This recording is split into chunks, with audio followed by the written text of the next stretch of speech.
Bonjour à tous, prenons un moment aujourd'hui pour continuer à lire et méditer le volume 20 du livre du ciel de Louisa Piccarreta. Au nom du Père qui me crée, du Fils qui me sauve et de l'Esprit Saint qui me sanctifie. Amen. Jésus, une fois de plus, nous courons vers toi, nous nous jetons dans tes bras, nous t'embrassons, nous te serrons, nous te cajolons. Nous voulons te dire d'une seule voix que tu es notre chéri, notre bien, notre tout, notre amour, notre suffisance, notre prière, notre respiration, que nous avons besoin de toi. Nous voulons, Seigneur, t'aimer, t'adorer, te louer, te bénir, te glorifier, t'honorer, te remercier, t'embrasser, le tout avec ta volonté, au nom de tous les hommes, de tous les temps, en réparation pour tous ceux qui ne t'aiment pas, tous ceux qui ne t'adorent pas, tous ceux qui n'espèrent pas en toi, tous ceux qui ne croient pas en toi, en réparation pour tous les péchés des hérétiques, des infidèles, des schismatiques, des sectaires, de tous ceux qui se débaptisent, de tous ceux qui n'ont pas au plus foi en ta miséricorde, en réparation pour tous tes enfants baptisés qui ne viennent pas t'honorer le dimanche, en réparation pour tous les actes sacrilèges, pour toutes les paroles blasphématoires, pour tout ce qui blesse ton cœur et celui de ta maman. Nous sommes là, Seigneur, nous voulons être tes sentinelles d'amour et nous te supplions, et bien toi, d'être également notre sentinelle. Protège nos cœurs, garde-nous vraiment bien enfermés dans le tien, voilà, et que nous ne puissions plus en sortir. Que les barreaux qui nous empêchent d'en sortir, eh bien, soient ta divine volonté, Seigneur. Nous t'adorons et nous voulons vraiment te faire l'offrande de nos volontés pour que tu les fusionnes à la tienne et que tu nous donnes ta divine volonté comme vie. Que ta divine volonté soit souveraine en nous et qu'elle puisse tout régir en nous, qu'elle puisse se nicher dans chacun de nos actes, que tous nos actes deviennent des actes divins. Oui, viens, divine volonté, nous t'appelons, viens regarder par nos yeux, parler par nos lèvres, respirer par notre souffle, viens écouter par nos oreilles, penser par nos pensées, viens bouger dans nos mouvements, viens agir par nos mains, marcher par nos pieds, viens faire circuler notre sang, viens faire fonctionner nos organes, viens infuser en nous la foi, l'espérance et la charité de Maman Marie, viens souffrir dans toutes nos souffrances, prier dans toutes nos prières, adorer dans toutes nos adorations, viens aimer dans tous nos actes d'amour, viens infuser en nous, divine volonté, la puissance du Père, la sagesse de Jésus et l'amour et les sept dons de l'Esprit Saint. Voilà. Nous te laissons le champ libre total, divine volonté, et ce, jusqu'à nos derniers souffles. Seigneur, dispose-nous maintenant pour que nous puissions comprendre et accueillir tout ce que tu veux nous donner aujourd'hui, que nous puissions le faire avec ta sagesse à toi, ta compréhension à toi. Enveloppe-nous de ta lumière, mets ton adorable cœur à la place de nos cœurs et envoie sur chacun de nous ton Esprit Saint. Oui, viens, Esprit Saint, viens, par la puissante intercession du cœur immaculé de Marie, ton épouse bien-aimée, viens, Esprit de feu, Esprit de joie, Esprit de lumière, Esprit de sainteté, Esprit de vérité, nous t'attendons, viens, par la puissante intercession du cœur immaculé de Marie, ton épouse bien-aimée, viens, Esprit Saint, au nom de tous nous t'appelons, viens, par la puissante intercession du cœur immaculé de Marie, ton épouse bien-aimée. Et maman chérie, c'est toujours dans tes bras, sous ton regard maternel, que nous voulons prendre tous ces moments de méditation, comme chaque moment de notre vie, chaque acte de nos journées, de nos vies. On veut tout remettre à toi, Marie. Nous voulons vraiment que tu synchronises nos actes à tes actes, à ceux de Jésus, que tu nous entrelaces à toi, que tu nous enchaînes à ton cœur, à celui de Jésus, et que tu fasses de nous tes fidèles copies. Voilà, donc nous sommes dans le volume 20, toujours dans le chapitre 1, bien vivre dans ma volonté, dans le titre 2. On a terminé le titre 1 où Jésus nous a parlé de l'âme vivant dans sa volonté. Nous sommes dans le titre 2 où Jésus nous parle des vérités du livre du ciel, des vérités relatives à sa divine volonté. Alors on a déjà vu quelques points hier, on continue aujourd'hui. Jésus nous dit mes vérités sont vraiment des cadeaux, ce sont des dons, mais je les donne, je les sors de mon sein paternel en fonction de vos dispositions. Moi je ne vais pas donner des choses inutiles, je ne vais pas sortir des vérités qui vont servir à personne. Donc ce sont des dons que je fais en fonction de la disposition des âmes. Donc cela se trouve à la date du 2 octobre 1926, c'est à la page 13.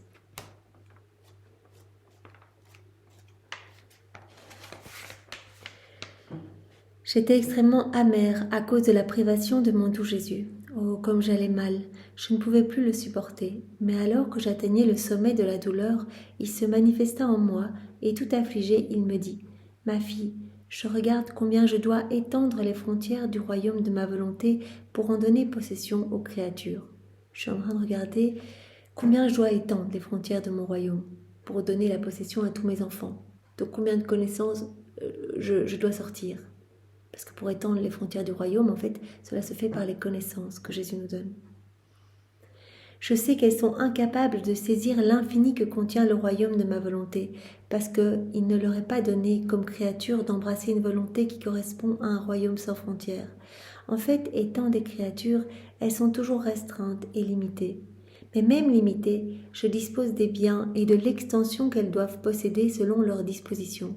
Donc c'est moi, je suis en train de regarder qui veut vivre dans ma volonté et je suis en train de disposer les biens, tout ce qu'elles doivent posséder pour l'extension de mon royaume, selon leur disposition. Et je regarde ainsi la postérité et les dispositions que les créatures auront. Et je regarde celles du présent pour voir quelles sont leurs dispositions, parce que celles du présent doivent prier, solliciter et préparer le royaume du Fiat suprême pour la postérité. Donc je suis en train de regarder vos dispositions, les dispositions des créatures. Donc là, il est en silence, Louisa, elle souffre d'être privée de Jésus. Jésus dit, je suis en train de regarder combien je dois étendre les frontières du royaume de ma volonté pour en donner possession aux créatures. Donc je regarde la disposition des créatures présentes, la disposition de la postérité, donc des créatures après, dans le futur. Parce que les générations sont intimement liées. Il y a toujours eu ça. Donc il y a une génération qui va prier, qui va demander, qui va supplier, etc. Et il y a une autre génération qui va recevoir. Les générations sont liées. Donc, je regarde la disposition des créatures présentes et de la postérité pour voir combien je dois étendre les frontières du royaume de ma volonté pour en donner possession aux créatures. Voilà. Donc, je regarde les dispositions que les créatures auront, donc la postérité, et je regarde celles du présent pour voir quelles sont leurs dispositions, parce que celles du présent doivent prier, solliciter et préparer le royaume du Fiat suprême pour la postérité. Et selon les dispositions de la postérité, et pour le bien des créatures présentes, je continue à étendre les frontières de mon royaume, parce que les générations sont si bien reliées entre elles qu'il en est toujours ainsi. C'est toujours comme ça, les générations sont liées. L'une prie, une autre prépare, une autre demande et une autre possède. C'est comme ça. Voilà.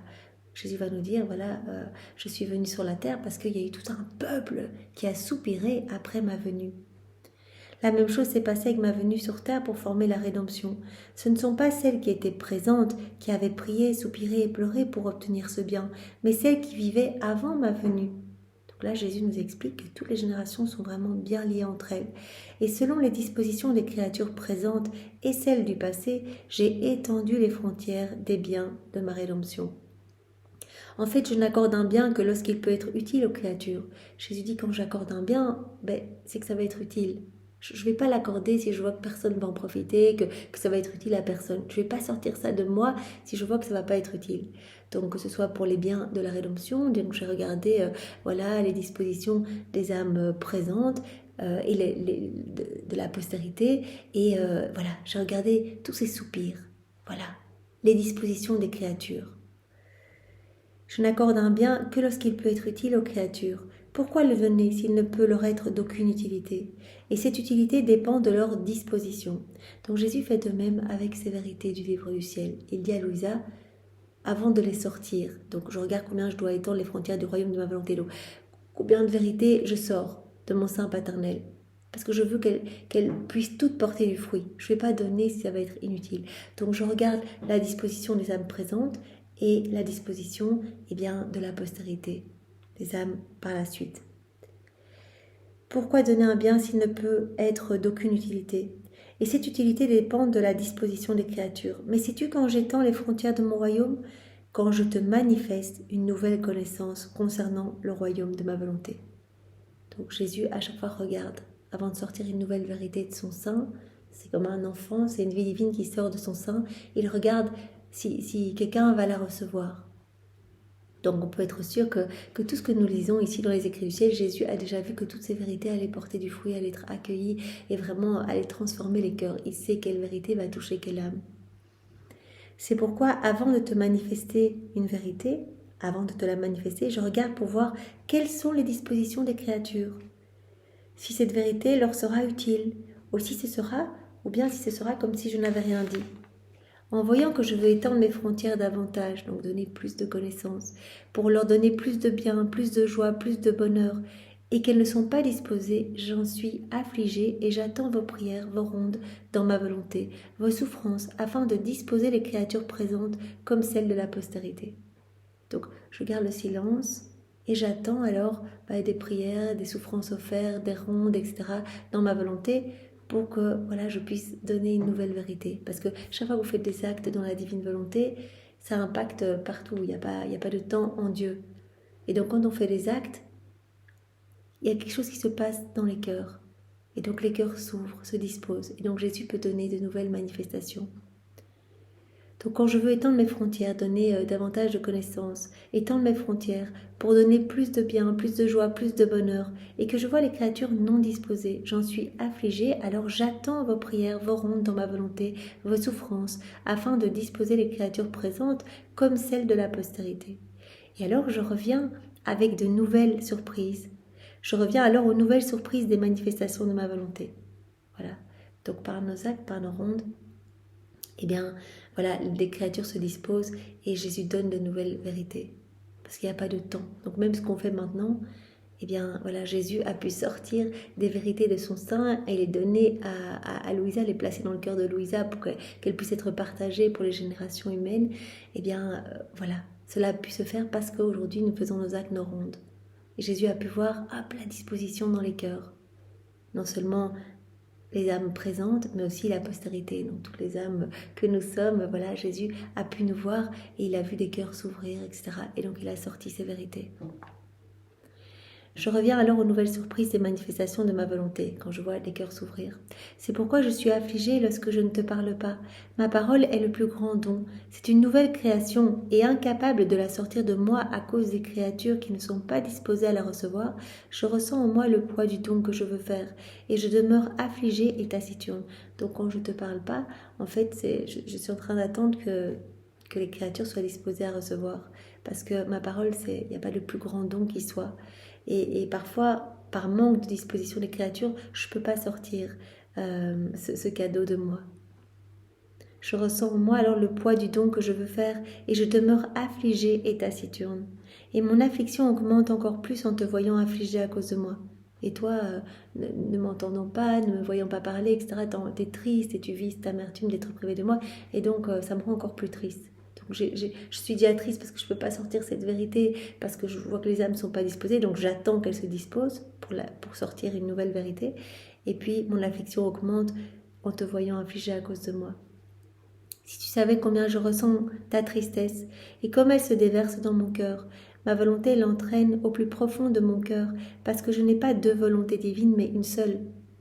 C'est ta volonté, c'est ma volonté qui règne en toi. Il y a une seule volonté entre nous, une seule vie, un seul acte, un seul amour, donc je ressens tout. Tout ce que tu vis, je le ressens. Comme elle règne en toi, ma volonté, en conséquence, elle apporte en moi toutes tes afflictions.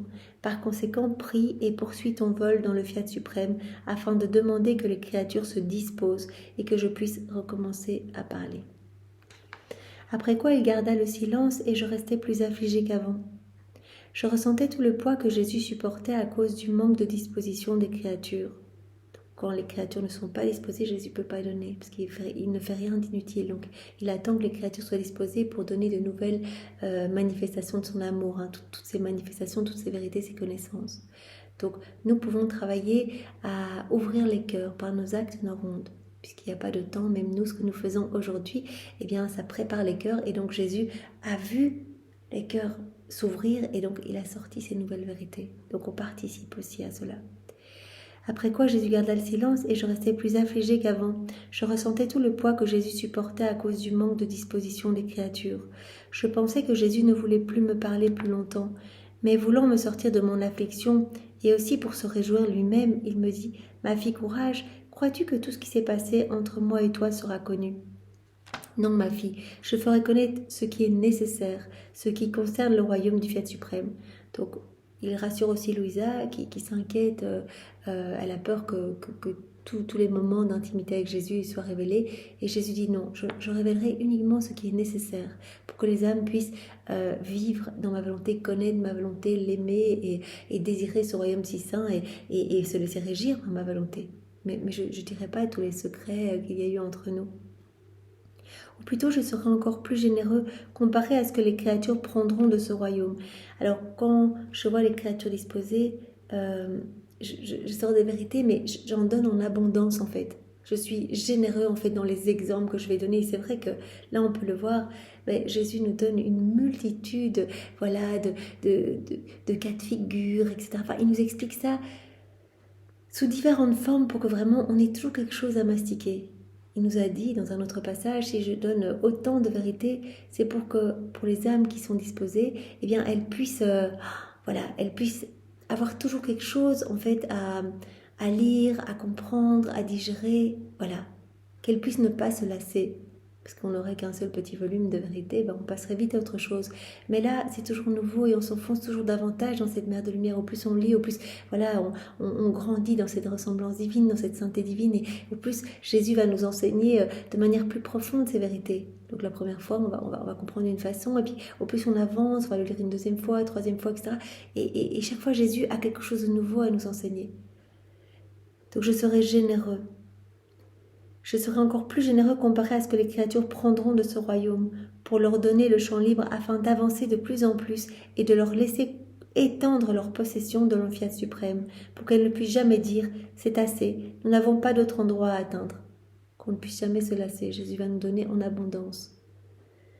Non, non, j'utiliserai une abondance telle que l'homme aura toujours quelque chose à prendre pour poursuivre son voyage. Donc Jésus dit, c'est vrai que je ne fais rien d'inutile, donc je ne vais pas sortir des vérités si ça ne sert à personne, mais quand je vois des âmes disposées, mais je vais vraiment donner en abondance pour qu'elles puissent vraiment comprendre et venir vivre dans ma volonté, dans ce royaume si saint, et qu'elles puissent laisser ma volonté tout faire en elles. J'utiliserai une abondance telle que l'homme aura toujours quelque chose à prendre pour poursuivre son voyage, mais en dépit d'une telle abondance, toutes ne connaîtront pas nos secrets. Tout comme toutes ne connaissent pas ce qui s'est passé entre moi et ma mère pour former le royaume de rédemption, les grâces surprenantes, les innombrables faveurs. Elles les connaîtront au ciel, où il n'y a plus de secret, alors que sur terre, elles n'ont connu que ce que j'ai donné en surabondance pour leur bien. C'est ce que je ferai avec toi. Donc Jésus s'adresse à Louisa. Si je regardais, c'était pour voir celles qui veulent vivre, celles qui veulent venir vivre dans le royaume de ma volonté. Mais pour toi, pour la petite fille de ma volonté, pour celle qui a formé ce royaume avec moi par tant de sacrifices, mon amour ne sera-t-il jamais capable de dire assez ? Donc là, je garde le silence, que j'attends de voir des âmes disposées. Mais pour toi, c'est tout autre chose. Ce royaume doit se former en toi. Tu es la première, tu es la dépositaire de tout ce qui est relatif à ma volonté. En fait, même si je garde le silence, c'est pas du tout à cause de toi. Moi, je me donne toujours à toi, je me déverse en toi. Il n'y a même pas besoin de mots entre nous pour nous comprendre.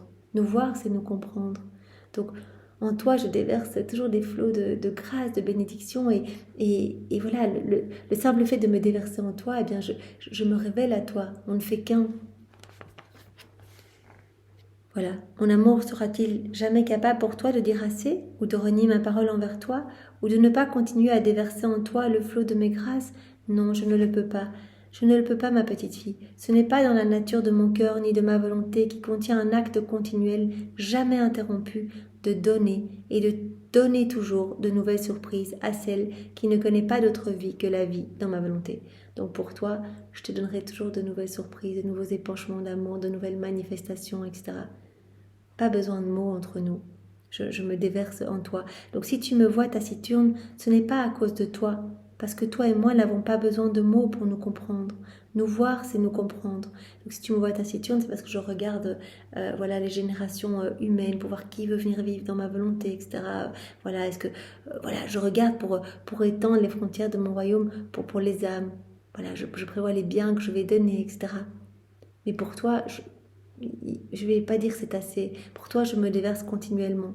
Si tu me vois taciturne, ce n'est pas à cause de toi, parce que toi et moi n'avons pas besoin de mots pour nous comprendre. Nous voir, c'est nous comprendre. Je me déverse tout entier en toi et toi en moi. Et en me déversant, je verse en toi de nouvelles grâces. Et tu les prends parce qu'il est nécessaire que tu sois la cause première pour former le royaume de mon fiat éternel. Voilà, toi tu dois former ce royaume, donc je me déverse tout le temps en toi. Et si je suis taciturne, c'est pas à cause de toi. À toi, je veux toujours donner, je vais jamais dire c'est assez. Je vais te donner toujours de nouvelles surprises. Parce que toi, tu ne connais pas d'autre vie que la vie dans ma volonté. Voilà, tu dois être la cause première pour former ce royaume du fiat éternel. Donc je dois te donner tout le temps, sans m'arrêter.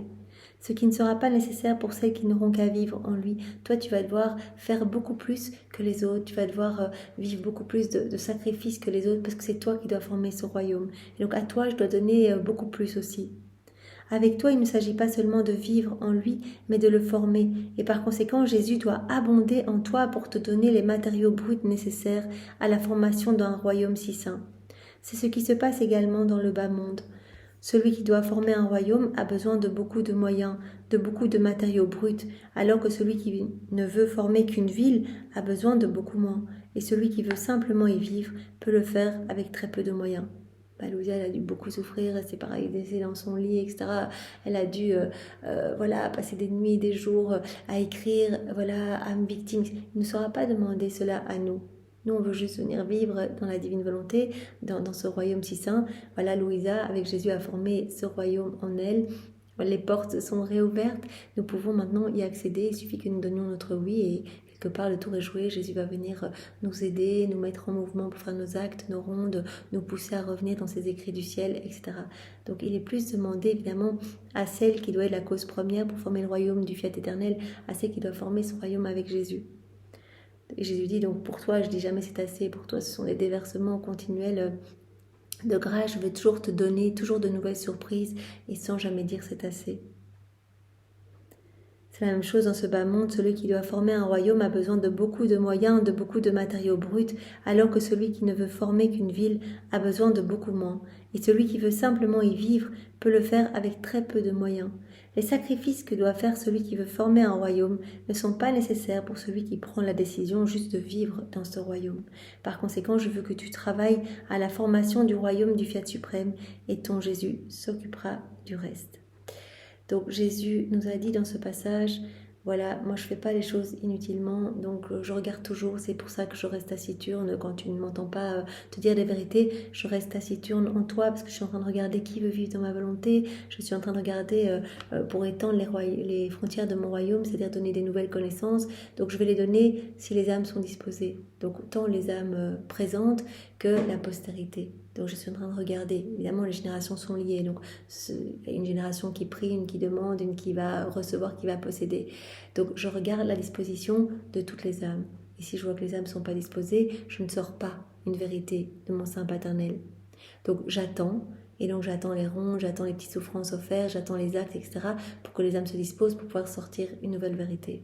Mais quand je donne en abondance. Comme Jésus a dit, je vais vraiment multiplier les exemples, etc. pour que les âmes aient toujours quelque chose à mastiquer, à digérer. Et pour toi, Louisa, je ne reste pas taciturne à cause de toi. Toi, je te donne tout le temps parce que toi, tu dois former ce royaume. Donc je me déverse continuellement en toi. Et entre nous, il n'y a pas besoin de mots pour nous comprendre. Nous voir, c'est déjà nous comprendre. Donc toi, je te donne à profusion parce que tu dois être la cause première pour former ce royaume du divin fiat. Voilà, alors on continue avec un autre passage où Jésus nous dit « Chaque vérité du livre du ciel, c'est un miracle ». C'est à la date du 22 octobre 1926, à la page 33.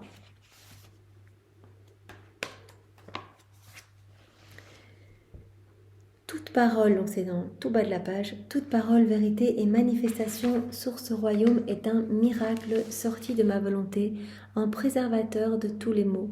C'est comme attacher les créatures à un bien infini, à une très grande gloire et à une beauté nouvelle, pleinement, tout pleinement divin, un bien pleinement divin. Chaque vérité sur mon fiat éternel contient plus de puissance et de prodigieuses vertus que si un mort était ressuscité, un lépreux guéri, un aveugle recouvrait la vue ou un muet pouvait parler. Donc il y a plus de puissance, de prodigieuses vertus dans une vérité du livre du ciel que si Jésus devant nous ressuscitait un mort, ou qu'il redonnait la vue à un aveugle, ou qu'il redonnait la parole à un muet, ou qu'il guérissait un lépreux. Parce que ces vérités vont nous amener à désirer vivre dans la divine volonté. Ces vérités vont, comme on l'a vu hier, former de la lumière en nous qui va former l'éclipse de notre volonté humaine. Notre volonté va être comme anesthésiée, comme sous enchantement et vraiment nous allons être poussés à laisser la divine volonté vivre en nous, poussés à ne désirer que cette vie unie à Jésus, inséparable de Jésus. Et donc, par ces vérités, l'homme va revenir à ce pourquoi il a été créé, à ses origines.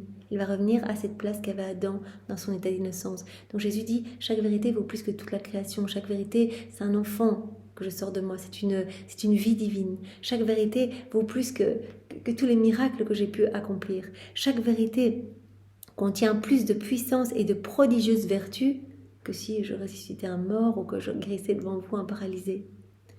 En fait, mes paroles sur la sainteté et la puissance de mon fiat vont faire revenir les âmes à leur origine. Ces paroles vont les guérir de la lèpre de la volonté humaine. Elles leur donneront la vue pour voir les biens du royaume de ma volonté, car jusqu'à maintenant, elles étaient aveugles. Et ces paroles rendront la parole, donc ces vérités du livre du ciel, rendront la parole à beaucoup de créatures muettes, qui, si elles pouvaient dire beaucoup d'autres choses, étaient comme pour beaucoup, sans parole seulement pour ma volonté. Et ces vérités opéreront le grand miracle de pouvoir donner à chaque créature une divine volonté qui contient tous les biens. Donc, en se plongeant dans ces écrits du ciel, quelque chose se passe en nous. Ces vérités viennent comme embaumer nos âmes, les parfumer, les illuminer, nous pousser vraiment à les mettre en pratique pour que ces vérités deviennent vivantes en nous. Et donc, Jésus dit, ces vérités vont faire beaucoup plus que si j'opérais un miracle maintenant de ressusciter les morts, etc. Ces vérités, contiennent plus de puissance et de prodigieuses vertus que n'importe quel miracle. Parce que ces vérités vont vous ouvrir les yeux. Voilà, on va lire et petit à petit nos yeux vont s'ouvrir à tout l'amour de Dieu, parce qu'on sait que tous les éléments créés sont manifestations de sa tendresse divine. On va voir la divine volonté partout. Donc nos yeux vont se dégager, vont se désobstruer. On va voir cette activité de la divine volonté. On va voir ses actes absolument partout. Et on va vouloir s'unir à la divine volonté. Dans l'œuvre de la création, la rédemption, la sanctification. On va vouloir suivre ces actes.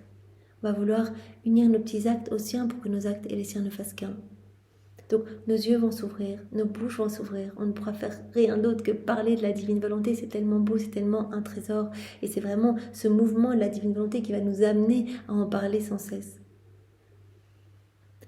Voilà, on va retrouver la parole, la vue, l'ouïe aussi, nos oreilles vont s'ouvrir à la voix de notre Créateur, de notre bien, qui nous appelle à revenir sans cesse dans ses bras, qui nous appelle à lui donner de l'amour au nom de tous. Donc tous nos sens vont se dégager. Donc ces vérités vont vraiment nous guérir en fait de nos lèpres, de nos incapacités, de nos infirmités. Ces vérités vont vraiment nous amener à nous relever en fait. On vit dans cet abîme de péché, de misère, de noirceur, imbibé dans nos volontés propres. Et ces vérités vont venir donc former cette éclipse de nos volontés propres et nous amener à laisser la divine volonté opérer en nous à chaque instant. Que sa vie se forme en nous. Donc ces vérités vont faire revenir les âmes à leur origine et les guériront. Ces vérités opéreront le grand miracle de pouvoir donner à chaque créature une divine volonté qui contient tous les biens. Ces vérités vont nous amener, donc afin nos actes n'auront à les mettre en pratique, et c'est cette vie divine qui va se former en nous. Chaque fois qu'on lit une vérité, chaque fois qu'on fait nos rondes, chaque fois qu'on s'unit à Jésus, ce sont comme des petits aliments qui alimentent cette vie divine en nous.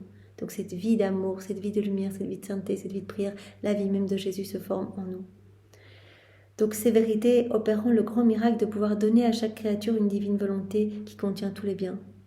Si on possède la divine volonté comme vie, on possède tous les biens. C'est la fontaine de tous les bonheurs célestes, de toutes les joies célestes, de toutes les béatitudes, de tout, toutes les œuvres divines, etc.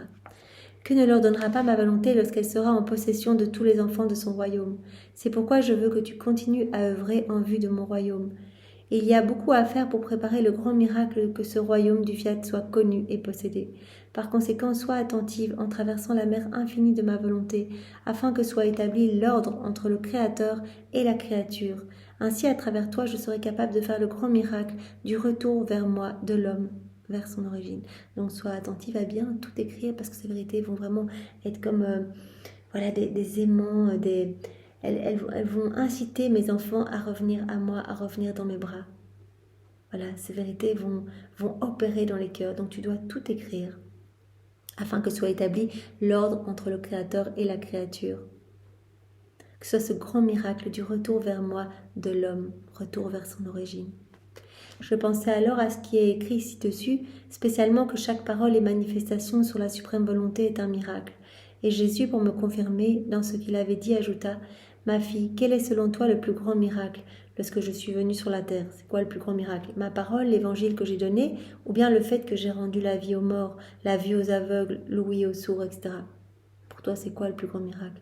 j'ai donné mes paroles, mon évangile, ou bien que j'ai ressuscité des morts. Ma fille, ma parole, mon évangile fut un plus grand miracle, d'autant plus que tous les miracles eux-mêmes sont sortis de ma parole. Tous les miracles sont sortis de ma parole. En fait, tout sort de ma parole. Même les sacrements prennent vie de la parole de Jésus. D'autant plus que les miracles eux-mêmes sont sortis de ma parole, le fondement, la substance de tous les miracles sortis de ma parole créatrice. Les sacrements, la création elle-même, miracle permanent, avaient la vie de ma parole. Donc tout prend vie de la parole divine, de la parole de Dieu. Tous les miracles sortent de la parole de Dieu. Donc Jésus dit, qu'est-ce qui était plus important, ma parole, mes évangiles, mon évangile, ou alors le fait de guérir les malades, etc. C'est évidemment ma parole, mon évangile. Parce que tout sort de ma parole, tout prend vie de ma parole, que ce soit les sacrements, la création elle-même, les miracles qui sortent de ma parole. Les sacrements, la création elle-même, miracle permanent, avaient la vie de ma parole. Et mon Église elle-même a ma parole, mon évangile, comme régime et comme fondement. Ainsi, ma parole, mon évangile, était un plus grand miracle que les miracles eux-mêmes, qui n'avaient la vie qu'à cause de ma parole miraculeuse. Par conséquent, sois certaine que la parole de ton Jésus, c'est le plus grand miracle. Voilà. Et donc, chacune des paroles que je te donne, parce que Jésus nous dit que les écrits du ciel, c'est son nouvel évangile, et chacune des paroles que l'on reçoit, c'est plus qu'un miracle.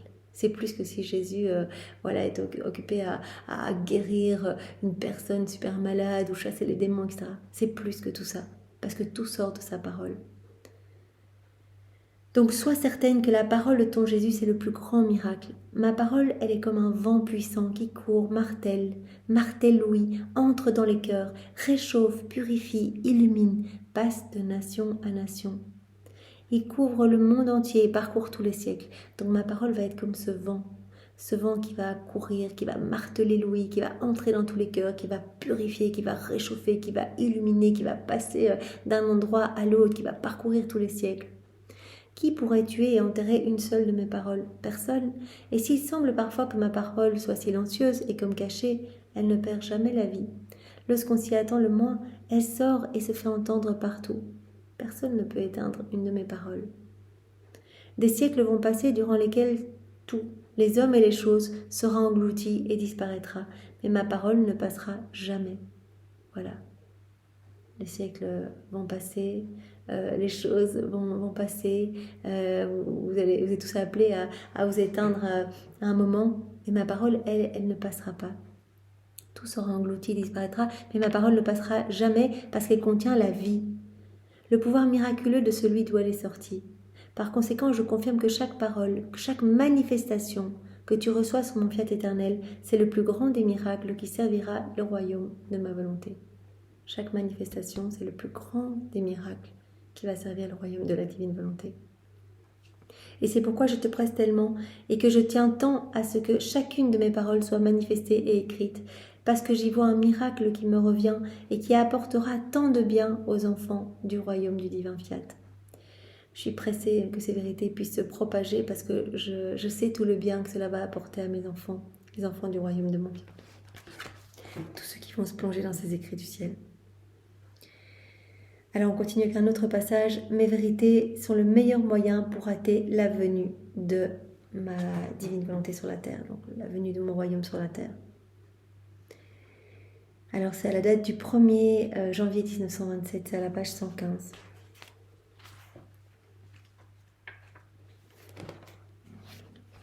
Bas de la page. J'ai parcouru ensuite toute la création pour ramener les cieux, les étoiles, le soleil, la lune, la mer, en somme toute la création au pied de l'enfant Jésus, pour lui demander, tous ensemble, la venue prochaine de ce royaume de sa volonté sur la terre. Et dans mon désir, je lui disais, vois, je ne suis pas seule à te prier, mais les cieux prient avec la voix de toutes les étoiles, le soleil avec la voix de sa lumière et de sa chaleur, la mer avec son murmure, tous prient que ta volonté vienne régner sur la terre. Donc là, comme d'habitude, elle est en train de faire ses rondes et elle fait prier chaque élément créé.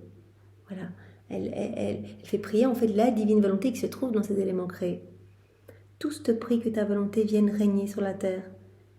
Donc je fais prier les cieux, Voilà, avec la voix de toutes les étoiles, le soleil avec la voix de sa lumière et de sa chaleur, la mer avec son murmure, que ton règne vienne, que ta volonté soit faite. Comment peux-tu résister à toutes ces voix qui te prient? Ce sont des voix innocentes, des voix animées par ta volonté elle-même qui te prie. Voilà, comment tu peux résister, c'est ta volonté qui te prie en fait à travers les éléments. Je disais cela lorsque mon petit Jésus est sorti de moi pour recevoir l'hommage de toute la création et écouter son langage muet. Voilà ce qui se passe quand on fait nos rondes, quand on fait chanter toute la création. Voilà, Jésus reçoit tout l'hommage de toute la création. Et en se serrant contre moi, il me dit, ma fille, les meilleurs moyens pour hâter la venue de ma volonté sur la terre sont la connaissance, la diffusion de toutes ces vérités du livre du ciel. Ça, c'est le meilleur moyen que mon royaume s'établisse sur la terre. On a vu ce que vont produire ces vérités, ils vont former l'éclipse de la volonté humaine. Ils vont subjuguer nos volontés humaines qui, bien qu'on les aura toujours, vont être comme sous un enchantement et laisseront la divine volonté agir. Donc nos volontés seront comme alors les marchepieds en fait de la divine volonté. Donc c'est le meilleur moyen pour hâter la venue de mon royaume, de ma volonté sur la terre, c'est la diffusion de ces connaissances. Ce sont toutes ces vérités du livre du ciel. Les connaissances apportent la lumière et la chaleur, et elles forment en elles l'acte premier de Dieu, en quoi la créature trouve le premier acte sur lequel former le sien. Donc toutes ces vérités portent en elles l'acte premier de Dieu. Et comme par un aimant, une force magnétique, les créatures sont attirées à répéter l'acte premier de Dieu. Si elle ne trouvait pas le premier acte, la créature n'ayant pas la vertu de former l'acte premier, il lui manquerait les choses les plus nécessaires pour former ce royaume. Tu vois ainsi ce que signifie une connaissance supplémentaire sur ma volonté. Donc mes connaissances, en portant en elles l'acte premier de Dieu, ces connaissances apportent comme une force magnétique, un aimant puissant qui attire les créatures à répéter l'acte premier de Dieu. Donc on est comme aimanté, on est comme poussé à laisser la divine volonté agir en nous en fait. Voilà, comme cela répète ce qu'on a dit hier, vraiment nos volontés vont être comme éclipsées, comme anesthésiées. On va être comme poussé à répéter l'acte premier de Dieu. Donc à laisser la divine volonté agir en nous. Donc ces vérités, portant en elles l'acte premier de Dieu, on apporte une force magnétique et un puissant aimant qui attire les créatures à répéter l'acte premier de Dieu. Avec sa lumière, ces vérités pourront désillusionner la volonté humaine. Avec sa chaleur, ces vérités vont amener les cœurs les plus durs à se plier devant l'acte divin. Voilà. Donc ces vérités vont apporter lumière et chaleur dans les âmes. Et donc avec sa lumière, chaque vérité va désillusionner la volonté humaine. Et avec sa chaleur, ces vérités vont comme amener les cœurs les plus endurcis à se plier devant l'acte divin. Et les créatures se sentiront captivées et voudront se modeler sur cet acte. Voilà. Donc on va se sentir comme enchantés en fait. Par ces vérités, il se passe quelque chose en nous qui nous pousse à désirer vivre dans la divine volonté, qui nous pousse à la laisser vivre en nous. Par conséquent, plus je manifeste de connaissances sur ma volonté, plus vite le royaume du divin fiat viendra sur la terre. Donc, le meilleur moyen pour hâter la venue de la divine volonté sur la terre, c'est que ces connaissances se diffusent, parce que ces connaissances vont opérer elles-mêmes quelque chose dans l'âme. L'âme va se retrouver comme captivée. On va se retrouver comme poussée à agir dans la divine volonté. Voilà, ces vérités nous donnent ce désir de nous unir à Jésus en toutes choses. Donc par conséquent, plus je manifeste de connaissances sur ma volonté, plus vite le royaume du divin fiat viendra sur la terre. On va voir encore un point. Mes vérités transforment ceux qui sont bien disposés, mais vont brûler les autres. C'est à la date du 4 janvier 1927. C'est à la page 117. Donc c'est le passage juste après. Milieu de la page. Après quoi, j'ai suivi mon Jésus passionné dans la passion, et arrivé au point où Hérode l'accablait de questions, alors qu'il restait silencieux, je me suis dit, si Jésus avait parlé, peut-être se serait-il converti? Et Jésus, bougeant en moi, me dit, ma fille, Hérode ne me posait pas de questions pour savoir la vérité, mais juste par curiosité ou pour se moquer de moi. Et si j'avais répondu, je l'aurais ridiculisé, parce que lorsqu'il n'y a pas de volonté de connaître la vérité et de la mettre en pratique, la disposition pour recevoir la chaleur que la lumière de mes vérités apporte en elle est absente de l'âme. Donc on se rappelle Jésus qui s'est retrouvé chez Pilate et puis chez Hérode. Donc il a répondu à Pilate parce qu'il voyait que Pilate cherchait vraiment à comprendre. Par contre, chez Hérode, il n'a pas répondu parce qu'en fait, Hérode était super content, un peu ça excitait sa curiosité, donc il a commencé à lui poser des questions. Et Jésus, en ne répondant pas, eh bien, il a froissé l'orgueil d'Hérode qui a décidé bien, de le revêtir comme un fou, voilà, de se moquer de lui et de lui mettre une couronne de paille sur la tête, etc. C'est quelque chose qu'on peut lire dans les révélations données à Anne-Catherine Emmerich. Et donc, Jésus dit, en fait, je ne lui ai pas répondu, parce que Louisa a dit, mais si tu lui avais répondu, peut-être qu'il aurait changé, etc. Il aurait pu accueillir la lumière, en fait, de ta parole, puisque tu nous as dit, ta parole, elle est miracle, elle peut transformer les cœurs, etc. Jésus dit, oui, mais il faut une disposition. Hérode, il n'était pas du tout disposé. Donc, ça l'aurait encore plus ridiculisé. Il n'aurait pas pu recevoir la chaleur de ma parole, de mes vérités. Parce qu'il n'était pas disposé. Il voulait juste se moquer de moi, poser des questions pour me ridiculiser, etc. Donc, il n'y avait pas en lui la disposition pour recevoir la chaleur que la lumière de mes vérités apporte avec elle. Ne trouvant pas l'humidité pour faire germer et féconder les vérités, cette chaleur brûle encore davantage et fait périr le bien qu'elle produit. Donc il faut cette disposition. Hérode ne l'avait pas. Donc Jésus nous montre que cette disposition, c'est comme cette petite humidité qu'il faut en fait. Pour recevoir la chaleur, la lumière de ces vérités, il faut cette petite humidité. S'il n'y a pas cette humidité, on peut imaginer une terre sans humidité. Ben, si le soleil tape sur cette terre, les plantes vont se dessécher, enfin, la terre va être totalement brûlée. Donc il faut cette petite humidité, c'est-à-dire cette petite disposition. Donc il faut qu'on soit disposé pour accueillir ces vérités. Si on se plonge dans les écrits du ciel, voilà, pas du tout disposé, juste avec, je sais pas, des personnes qui veulent discréditer les écrits du ciel, ils vont être totalement brûlés en fait. Voilà, parce qu'il n'y aura pas cette petite humidité, cette petite disposition dans leur âme, et donc finalement, il y a tellement de lumière qui sort de ces vérités que cette lumière va littéralement les brûler. Tandis que si on est bien disposé, on a cette petite humidité, et donc alors, ces vérités peuvent opérer des miracles, faire des merveilles en nous. Alors, il y a des nouvelles floraisons, des choses incroyables qui se passent. Et alors, on est poussé à y retourner, on est poussé à faire nos actes, on est poussé à faire nos rondes, etc. Donc, en Hérode, ne trouvant pas l'humidité pour faire germer et féconder les vérités, donc pour toute personne non disposée, comme Hérode, ne trouvant pas l'humidité pour faire germer et féconder les vérités, cette chaleur brûle encore davantage et fait périr le bien qu'elle produit. C'est comme avec le soleil. Lorsqu'il ne trouve pas l'humidité sur les plantes, sa chaleur les flétrit et brûle la vie des plantes. Mais s'il trouve l'humidité, le soleil alors fait des prodiges. La vérité, elle est belle, elle est magnifique, elle est aimable et elle fait revivre les âmes, elle les féconde. Avec sa lumière et sa chaleur, elle forme des prodiges de développement, de grâce et de sainteté. Mais cela pour les âmes qui l'aiment afin de l'exécuter. Seulement s'il y a cette petite disposition, les âmes qui vont se plonger dans les écrits du ciel en disant « Mais c'est magnifique, je voudrais tellement, j'ai entendu parler de la divine volonté, je voudrais tellement comprendre, je voudrais tellement, Seigneur, je voudrais tellement vivre dans ton royaume. » Ben lui, c'est ce qu'il veut de toute éternité, donc il est trop content, il va nous aider, etc. Donc le simple fait d'y aller avec de bonnes dispositions, on va tout recevoir, alors on va recevoir la chaleur et la lumière de ces vérités. Et on va pouvoir alors recevoir vraiment prodige de développement, de grâce, de sainteté. Donc c'est uniquement pour les âmes qui vont aimer ces vérités, qui vont vouloir les mettre en pratique.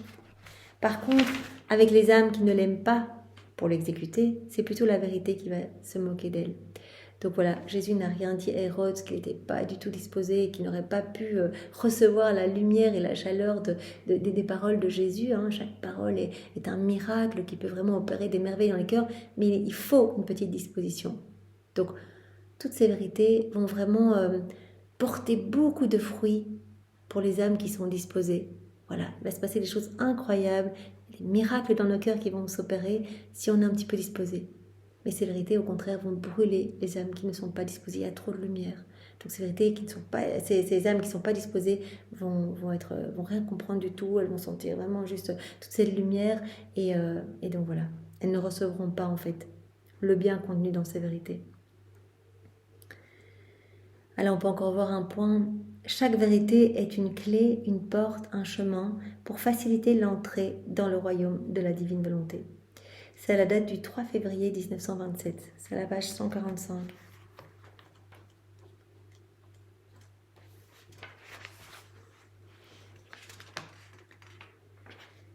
Mon toujours aimable Jésus, m'attirant à lui, me dit « Ma fille, le royaume du divin fiat aura une seule volonté en son centre. La volonté divine, par conséquent, une sera la volonté de tous qui, se diffusant en tous et embrassant toutes choses, donnera le bonheur, l'ordre, l'harmonie, la force et la beauté à tous. » Donc le royaume de ma volonté sera un royaume avec une seule volonté. Il y aura une seule volonté qui vous dominera, qui régira tous les éléments créés, une seule volonté qui régira aussi tout le ciel, etc. Une seule volonté, pas une multitude de volontés. Ainsi, ce sera le royaume d'une seule volonté, une volonté pour tous, et tous pour une volonté. Qu'est-ce qui rend la céleste patrie heureuse, sinon la volonté de Dieu et la volonté de tous ? Oh, si une autre volonté, qui ne serait pas celle de Dieu, pouvait entrer dans le ciel, ce qui ne peut être, les saints perdraient leur paix éternelle et sentiraient le désordre d'une volonté qui n'est pas divine, qui ne contient pas tous les biens, n'est ni sainte ni porteuse de bonheur et de paix. Donc s'ils sont tous heureux dans le ciel, c'est parce que voilà, ils sont tous régis par une seule volonté. Ils sont tous dans la divine volonté. S'il y avait une volonté étrangère à la divine volonté qui rentrait dans le ciel, mais ils sentiraient le désordre en fait. Les saints perdraient leur paix éternelle, sentiraient le désordre d'une volonté qui n'est pas divine, qui ne contient pas tous les biens, n'est ni sainte ni porteuse de bonheur et de paix. Aussi, unanimement, ils la rejetteraient au dehors. Par conséquent, le royaume du fiat aura uniquement ma volonté. Donc le royaume de la divine volonté sera un royaume d'une seule volonté, celle de Dieu. Et elle seule comme loi, comme régime, comme empire. Et en vertu de cela, tous seront heureux. Donc c'est cela qui amènera le bonheur. C'est pour cela que dans le ciel, tous les bienheureux, les saints sont heureux. Ils sont tous vraiment vivants dans une seule et même volonté. Donc ils sentent l'ordre, l'harmonie, etc. Une seule volonté. C'est ça qui amène l'ordre, c'est ça qui amène le bonheur. Une seule volonté.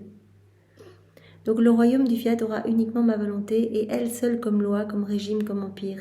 Et en vertu de cela, tous seront heureux d'un bonheur unique. Il n'y aura jamais de dispute, mais une paix éternelle. Donc c'est une petite introduction pour nous montrer, voilà, quand ce royaume de la divine volonté sera établi, il n'y aura plus qu'une seule volonté, on sera tous dans la divine volonté, on sera tous heureux, voilà. Et on connaîtra cette harmonie, cette paix, cette joie, etc. En raison du grand effort que je faisais pour écrire et de la difficulté que j'éprouvais, je me demandais si je devais ou non continuer. Et mon bien-aimé Jésus m'y incita. Donc maintenant on arrive à ce qui nous intéresse pour ce titre. Donc elle a du mal à écrire et Jésus dit « écris ».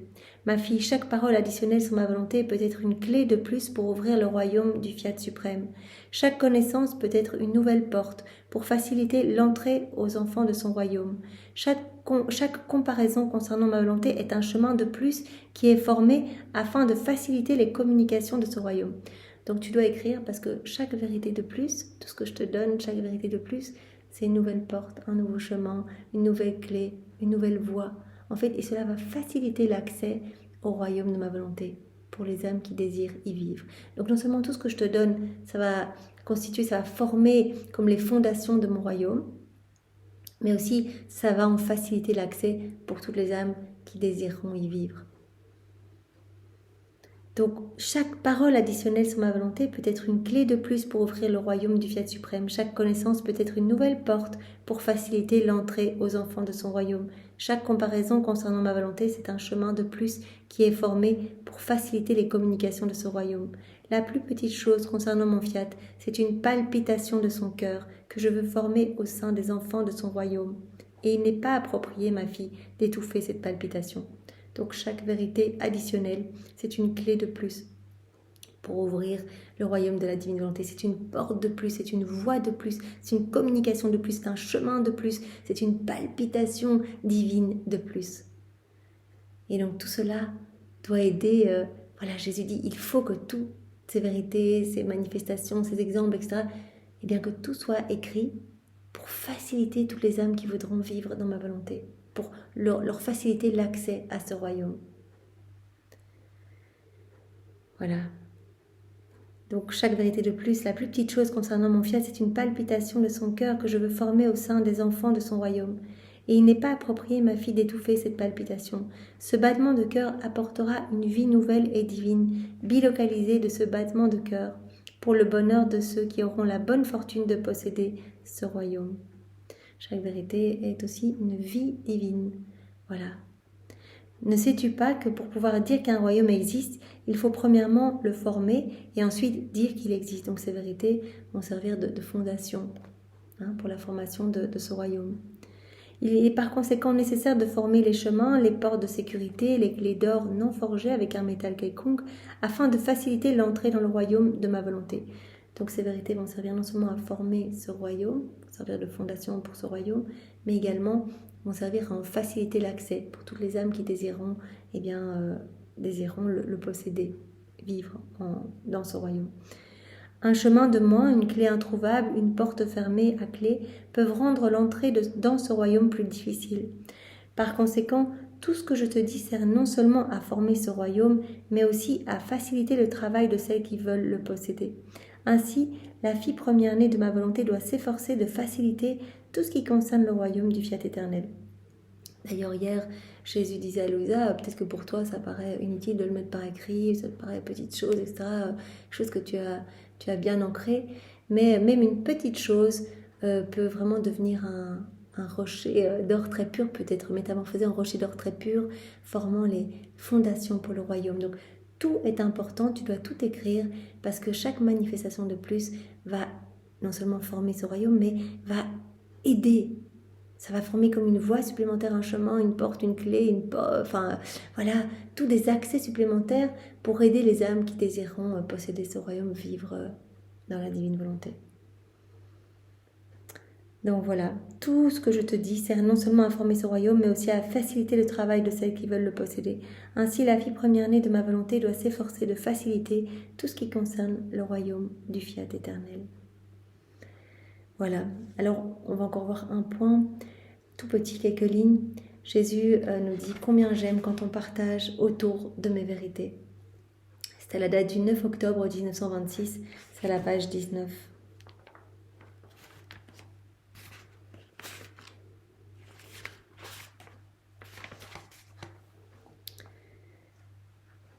Après quoi j'ai continué à prier et j'ai vu alors mon très grand bien Jésus sortir en hâte des profondeurs de mon intérieur, surmonté et comme éclipsé par un faisceau de lumière qui m'empêchait de le voir. Je lui dis, mon Jésus, pourquoi es-tu si pressé? Est-ce si important pour toi? Et lui, certainement ma fille, c'est assurément ce qui m'importe le plus. Tu sais, de l'intérieur de toi, j'ai même entendu le Père, celui qui a pris tes écrits, parler avec tant d'amour de ma volonté à ceux qui l'entouraient que mon cœur en était profondément touché. C'est pourquoi je voulais sortir de toi pour l'écouter. Donc là, il y a un des confesseurs de Louisa qui est en train de lire, de faire une lecture des vérités qui lui ont été données par Louisa. Donc il est en train de le lire.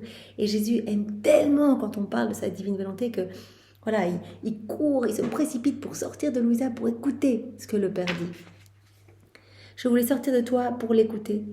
Ce sont les propres mots que j'ai utilisés pour parler de ma volonté et qui résonnaient à mes oreilles. J'entends mon propre écho et par conséquent, je veux me délecter en l'écoutant et que tu en fasses autant, toi aussi, en récompense pour le sacrifice que tu as fait. Donc viens écouter avec moi le Père qui est en train de lire ces vérités que je t'ai données. J'entends mon propre écho dans ces vérités, donc je me réjouis. Il y a rien de plus important. Voilà, c'est ce qui m'importe le plus, Jésus qui dit. Louisa dit, mais pourquoi tu es si pressé? Pourquoi tu veux comme ça? Tu te précipites pour écouter. Jésus dit, c'est ce qui m'importe le plus. À ce moment, j'ai vu un rayon de lumière sortir de Jésus et qui s'étendait jusqu'à atteindre l'endroit où se trouvait le révérend Père. Et en l'investissant, il le fit parler et Jésus était tout consolé de l'entendre parler de son adorable volonté. Donc c'est trop beau. Jésus nous montre bien que si on veut parler de sa volonté, eh bien c'est lui qui mettra tout en œuvre pour qu'on puisse le faire. C'est lui qui viendra nous investir de sa lumière et c'est sa volonté qui se fera petite sur nos lèvres pour parler d'elle-même en fait. Jésus aime tellement, il entend l'écho en fait de ses propres mots, son propre écho. Il dit ce sont mes propres mots qui résonnent sur vos lèvres quand vous parlez de ma divine volonté. Cela me fait tellement plaisir, il n'y a rien qui me fait plus plaisir. Et on sait aussi qu'il y a tout le ciel qui vient écouter quand on parle de la divine volonté. Donc cela doit nous pousser vraiment à faire connaître. Comme Jésus l'a dit, il y a rien qui va hâter plus la venue de mon royaume que de faire connaître mes vérités. parce que ces vérités vont vraiment former cet enchantement de vos volontés propres, cette éclipse de vos volontés propres. Et chaque vérité est une clé, il porte un chemin qui va faciliter l'entrée dans le royaume de ma divine volonté. Donc ces vérités sont vraiment... chaque vérité est un miracle qui va ramener l'homme à ses origines, ramener l'homme à ce pourquoi je l'ai créé. Donc voilà, faites connaître mes vérités et c'est magnifique. Et moi, je me réjouirai de vous écouter en parler. Et c'est moi-même qui le ferai en vous. Voilà, merci Jésus, on va s'arrêter ici pour aujourd'hui. Il reste encore un point dans ce titre, mais il est assez long, donc on le verra demain. Merci Seigneur de nous pousser toujours plus à faire connaître cette merveilleuse nouvelle de l'avènement de ton royaume. Nous désirons ce cadeau, Seigneur. Vois combien nous y aspirons. Voilà, que nous puissions avoir cette petite disposition pour que tu puisses faire des merveilles en nos cœurs, Seigneur. Sois béni, sois béni. Nous te remercions avec ton amour, avec l'amour de ta maman, l'amour du Père, l'amour de l'Esprit Saint, l'amour trinitaire. Et nous voulons rester dans tes bras pour toujours, Seigneur. Nos cœurs fusionnés dans ton cœur, nos volontés fusionnées dans la tienne, et que ton règne vienne, Seigneur. Au nom du Père et du Fils et du Saint-Esprit. Amen. Belle journée à tous, soyez tous bénis. Au revoir.